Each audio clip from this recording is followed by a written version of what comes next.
E aí galera, aqui é Gibi, tudo tranquilo com vocês? Sejam muito bem-vindos ao Eu Leio Gibi, o meu nome é João e o vídeo de hoje é aquele vídeo onde eu partilho minhas experiências de leitura com vocês, mais especificamente as experiências de leitura de maio. Antes, porém, da gente conversar um pouquinho sobre as experiências de leitura, se você não é inscrito no canal, aproveite este momento lindo, se inscreva no canal, que se inscrevendo no canal você dá uma força muito grande aqui para esse seu amigo. Além disso, se você não tem o hábito de curtir os vídeos, curta o vídeo, porque curtindo o vídeo se ajuda muito na divulgação do canal dentro do próprio YouTube. E além disso, se você for fazer suas compras online, tem uma série de links aí na descrição do vídeo, da Amazon, da Panini e por aí adiante, que comprando por meio desses links você também dá uma força muito expressiva aqui pro canal, para esse que vos fala. Então valeu pela força, valeu pelo apoio de vocês. E se é a sua primeira vez aqui nesse espaço, nesse cantinho de leitores de gibi, seja muito bem-vindo ao Eu Leio Gibi. Vamos então às experiências de leitura, vamos compartilhar, quero compartilhar com vocês o que eu andei lendo. Antes, porém, eu quero mostrar para vocês uns desenhos, umas artes que eu recebi do meu amigo Tom Niemand.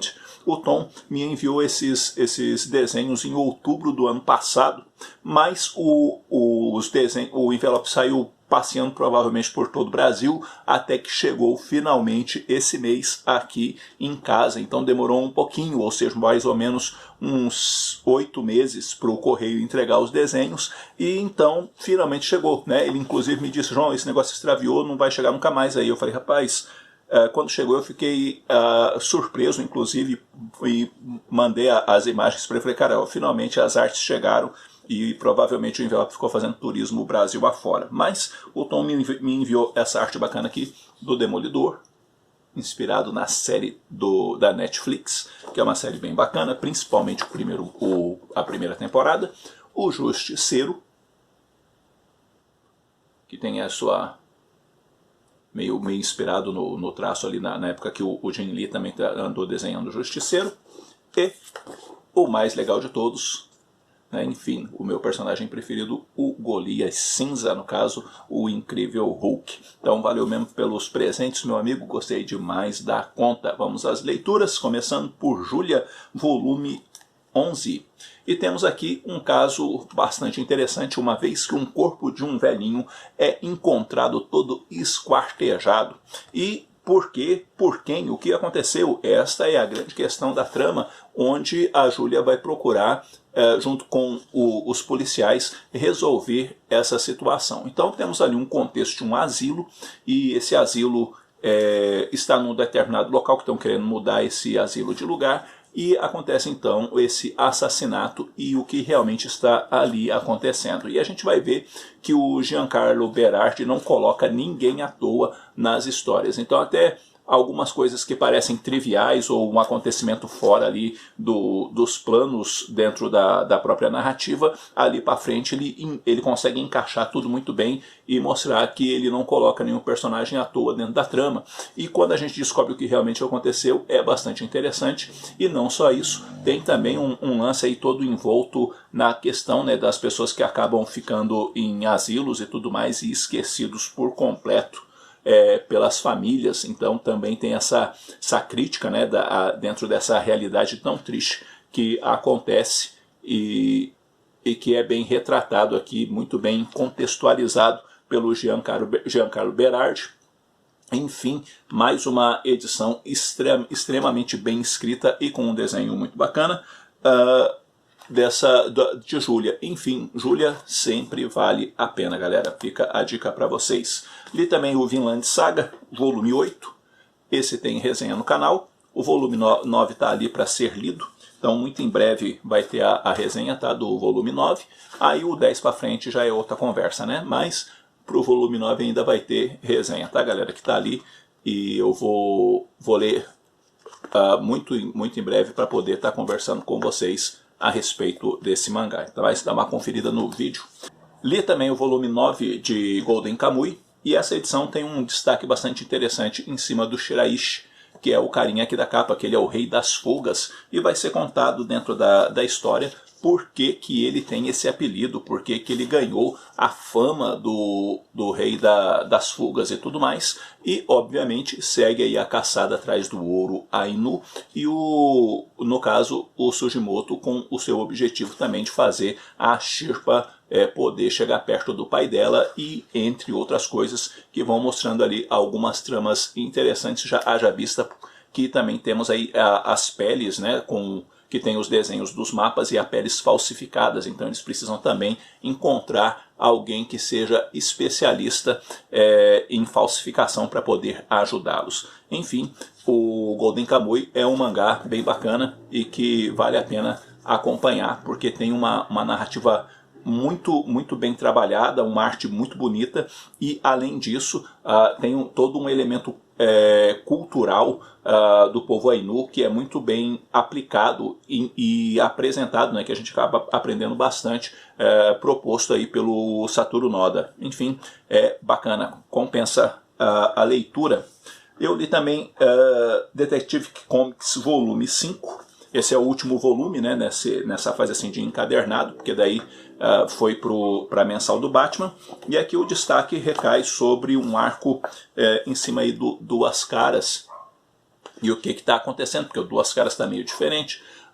As coisas estão um tanto que complicadas. O Duas Caras acaba também criando aí uma seita, onde tem uma série de pessoas que acabam seguindo ele e tudo mais. O terror é meio plantado em cima de Gotham e toda aquela dualidade existente no Duas Caras e quem é que está por trás disso, o que realmente está acontecendo.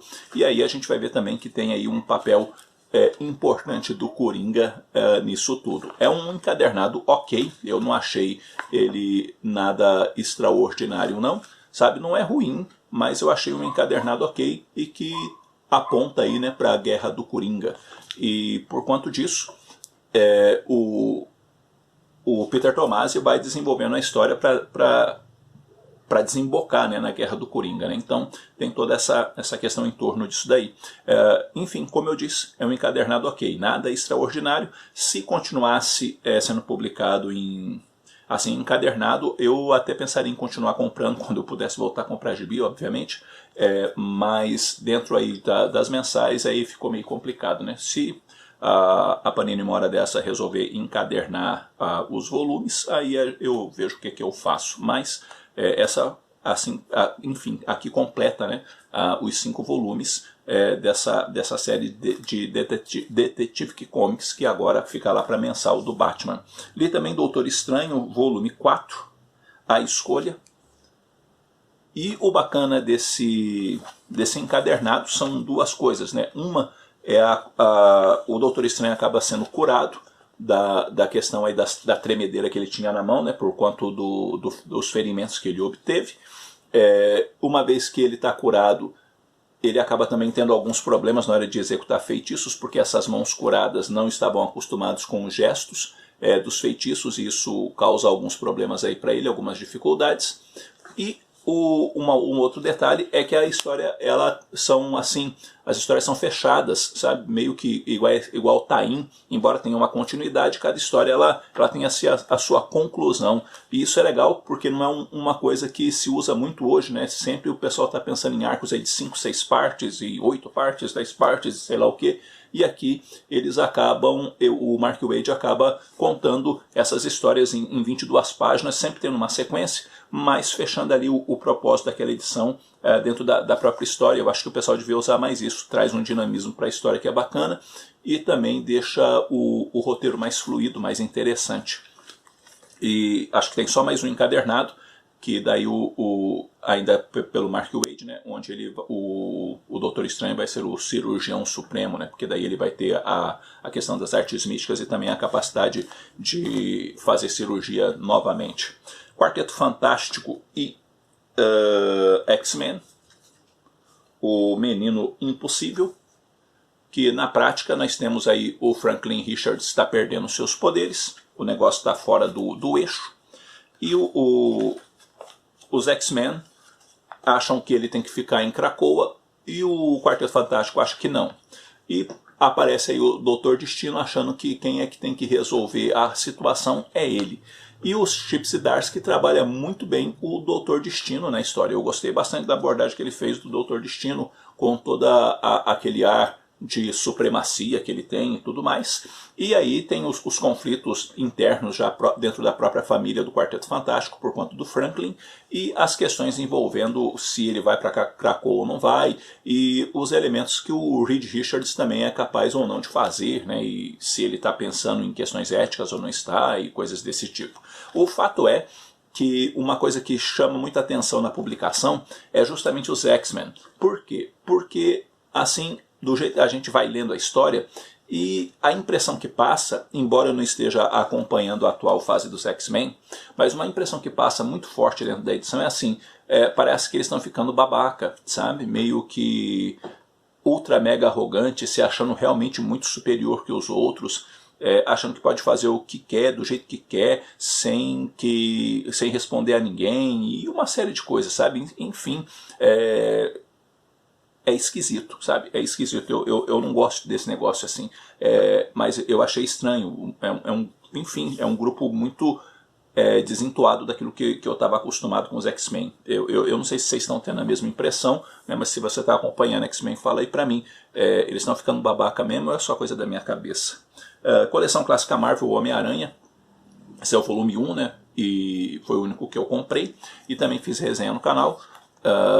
É bacana a edição e vale a pena a leitura. E esse primeiro é baratinho, né, R$14,90, então já é um caminho para você, se nunca leu as primeiras histórias do Homem-Aranha, é uma boa oportunidade de ter contato com essas histórias. Li também Gil, do Junji Ito, que também tem resenha aqui no canal, que é um terror que aponta aí para uma situação apocalíptica, né, e que é interessante a edição.